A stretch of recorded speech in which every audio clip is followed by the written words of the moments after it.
الحمد لله رب العالمين والصلاة والسلام على سيد المرسلين وعلى آله وصحبه أجمعين أما بعد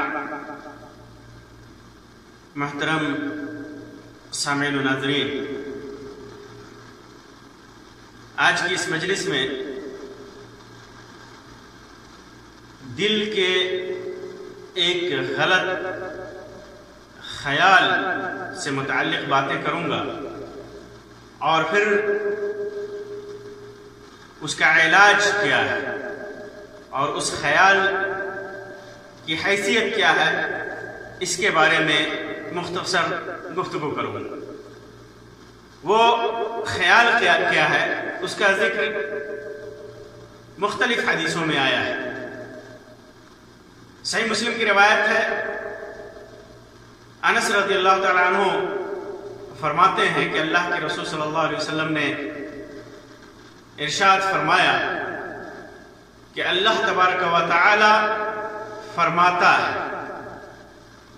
ان امتک لا یزالون یقولون ما کذا،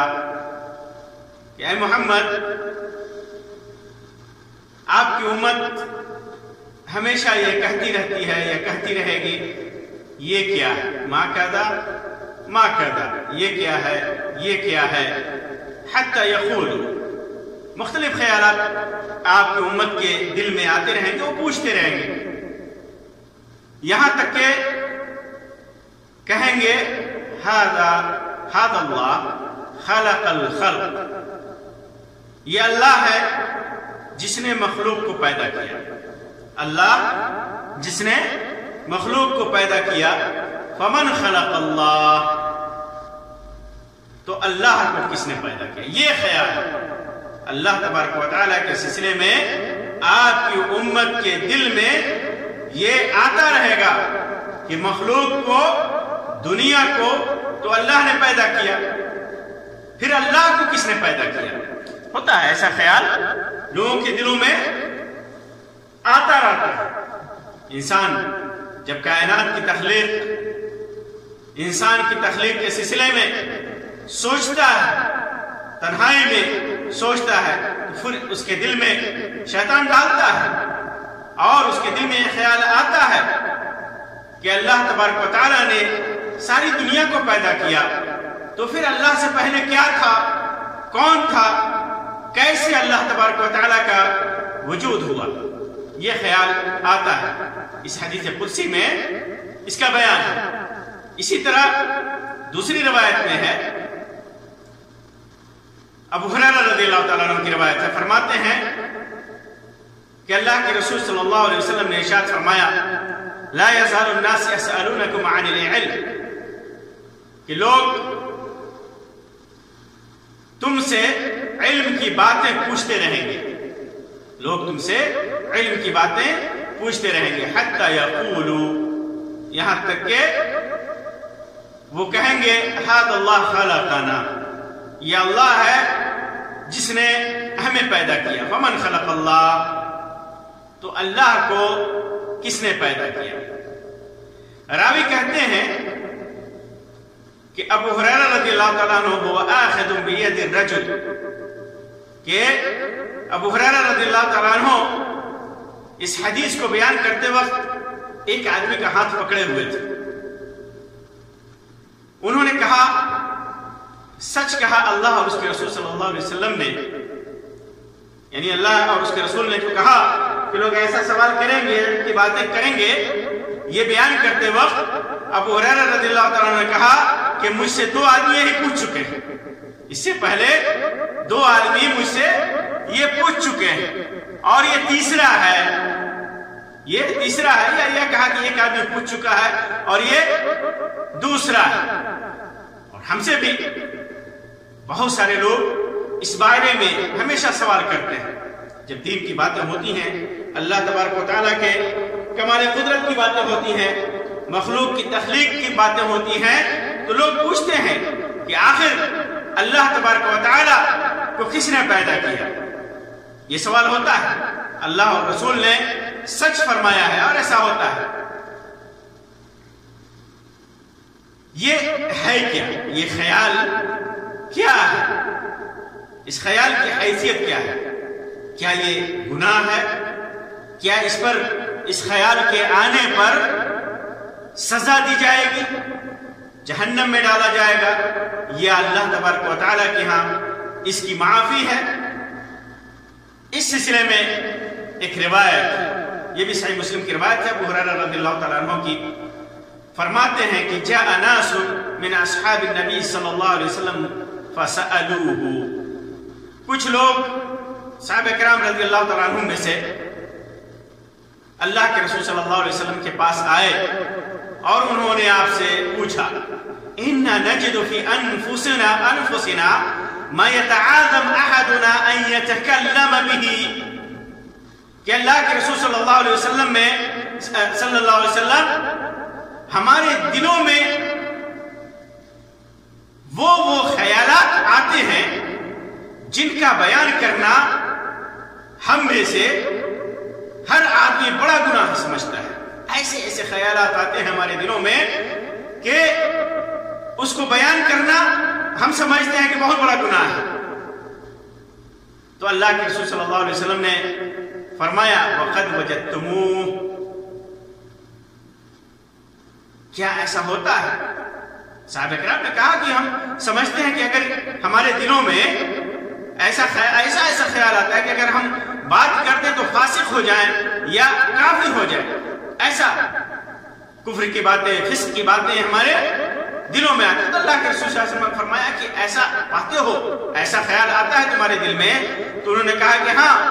تو کہا کہ ذَلِكَ صَرِيحُ الْإِيمَانِ، یہی تو عین ایمان ہے، یہی تو عین ایمان ہے۔ اور صحیح مسلم کی دوسری روایت میں عبداللہ ابن مسعود رضی اللہ تعالیٰ عنہ کی روایت ہے کہ اللہ کے رسول صلی اللہ علیہ وسلم سے وسوسے کے سلسلے میں پوچھا گیا تو آپ صلی اللہ علیہ وسلم فرمایا تِلْكَ مَحْضُ الْإِيمَانِ، یہ تو نیرا ایمان ہے، یہ محض ایمان ہے، یہ خالص ایمان، یہ خالص ایمان ہے۔ تو یہ خالص ایمان اس لیے ہے کہ انسان کے دل میں خیالات تو آتے ہیں لیکن انسان اس کا ارتکاب نہیں کرتا۔ ایک مسلمان، ایک سچا مسلمان ان چیزوں کا ارتکاب نہیں کرتا، لیکن کافر جب اس قسم کی باتیں آتی ہیں تو خواہشات نفس کو پیروی کرتے ہوئے اس وسوسے کو ظاہر کر دیتا ہے، اس وسوسے پر عمل کر دیتا ہے، بلکہ اس کے ساتھ تو ملاعبہ کرتا ہے، کھیلتا ہے، کودتا ہے۔ آپ دیکھیں گے مناظرے کے نام پہ، اسلام کو بدنام کرنے کے نام پہ، اللہ اور اس کے رسول کو کمتر دکھانے کے نام پہ یہ کفار کس قدر اللہ تبارک و تعالیٰ کی شان میں گستاخی کرتے ہیں۔ آپ آئے دن انٹرنیٹ پر، ٹی وی ڈیبیٹ میں اللہ تبارک و تعالیٰ کی شان میں اس قسم کی گستاخیاں دیکھیں گے، لیکن ایک مومن جب اس کے دل میں اس قسم کی باتیں یا اس قسم کے خیالات آتے ہیں، ایسے افکار آتے ہیں، تو یہ مومن اس کو کہتا نہیں ہے بلکہ توبہ کرتا ہے، تو پھر اس کا ایمان، یہ صریح ایمان کی دلیل ہے، یہ خالص ایمان ہے۔ پھر اس کے بعد ایک اہم سوال ہے کہ اگر انسان کے دل میں ایسا خیال آئے، اس قسم کے وسوسے آئیں، خاص طور سے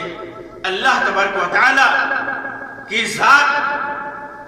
سے متعلق، ذات کریم سے متعلق، اللہ تبارک و تعالی کی تخلیق سے متعلق اس قسم کے بیکار خیالات آئیں تو آدمی کیا کرے؟ اس کا جواب اللہ کے رسول صلی اللہ علیہ وسلم نے اپنی حدیث میں دیا ہے۔ ابو ہریرہ رضی اللہ تعالیٰ عنہ کی روایت ہے، صحیح مسلم کی، فرماتے ہیں کہ اللہ کے رسول صلی اللہ علیہ وسلم نے فرمایا لا يزال الناس يتساءلون حتى يقال هذا خلق اللہ الخلق، لوگ پوچھتے رہیں گے یہاں تک کہ یہ جملہ کہا جائے گا خلق اللہ الخلق، اللہ تبارک و تعالیٰ نے مخلوق کو پیدا کیا۔ فمن خلق اللہ، تو اللہ کو کس نے پیدا کیا؟ فمن وجد ذلك شيئا، اگر کچھ بھی ان میں سے اس قسم کی کچھ بھی بات دل میں آتی ہے تو فلیقل، تو اسے کیا کہنا چاہیے؟ آمنت باللہ، میرا ایمان اللہ پر ہے، میرا ایمان اللہ پر ہے، وہ ایمان لائے، یہ جملہ کہے آمنت باللہ، میں اللہ پر ایمان لایا،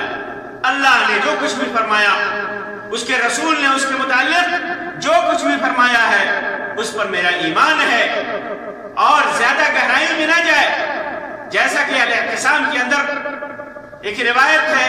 کہ شیطان آتا ہے اور کہتا ہے اس کو کس نے پیدا کیا، اس کو کس نے پیدا کیا، یہاں تک کہ کہتا ہے من خلق ربک، کس نے تیرے رب کو پیدا کیا، فَإِذَا بَلَغَهُ، جب ایسا خیال دل میں آئے، شیطان ایسی باتوں پر ابھارے، شیطان اس کی دعوت دے، تو کہے فَلْيَسْتَعِذْ بِاللَّهِ، تو اللہ کی پناہ طلب کرے، کہے اعوذ باللہ، کیا کہے؟ اعوذ باللہ، میں اللہ کی پناہ چاہتا ہوں، وَلْيَنْتَهِ،